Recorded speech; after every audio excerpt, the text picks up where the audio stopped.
Today we're going to take a look at a simple type of mining technology which was once commonplace on the goldfields. One of the many obstacles faced by miners during the gold rush was the problem of poor ventilation in mine shafts. As sinking got deeper, the air at the bottom of the shaft became hot and stale, making work difficult or impossible. Foul air down the shaft was often as dangerous as water and could be perilous to miners as they dug deeper in search of their gold. To overcome this, windsails were installed, which were designed to catch the breeze and divert fresh air to the miner working down below. Fashioned after the ventilators on the migrant ships which brought the diggers to the goldfields, a windsail is a simple apparatus used for ventilating relatively shallow mine shafts. Constructed of canvas piping and rigged to a wooden post above the shaft, the top section is open with wings or sails attached to the sides, and the rest of the piping hangs down into the shaft. The open section is positioned so as to catch the breeze and divert fresh air down the tube to the miners working below. First implemented in Ballarat, windsails quickly became an iconic part of the landscape in the early years of the Victorian gold rush.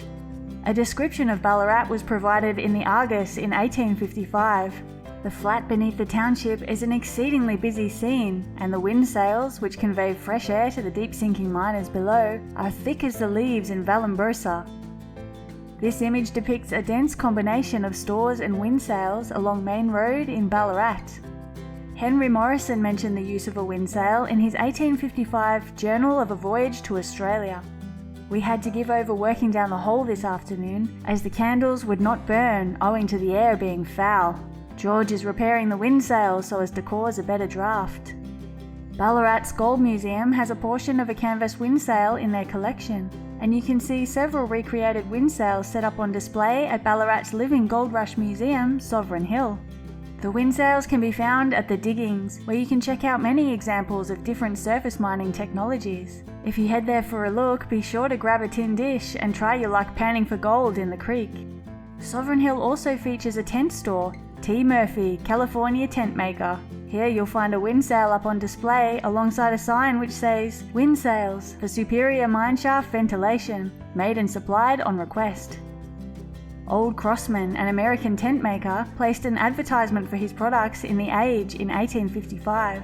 Aimed at the diggers of Ballarat, he listed the improved machinery he had on offer, including a windsail of magnificent proportions. Prevention of danger. A great incentive for diggers to purchase windsails from Hayes Tent Store at Forest Creek. This advertisement was published in 1858. Tent and tarpaulin maker T. Morgan of Eaglehawk advertised his windsails in the Bendigo Advertiser 1858. The widespread use of windsails was confined to the earlier years of the Victorian gold rush. Although they continued to be used to ventilate shallow shafts, by the mid-1850s they began to be replaced by more efficient methods of ventilation. Thanks for watching this video. If you'd like to learn more about the fascinating history of the Victorian goldfields, don't forget to subscribe and turn on notifications.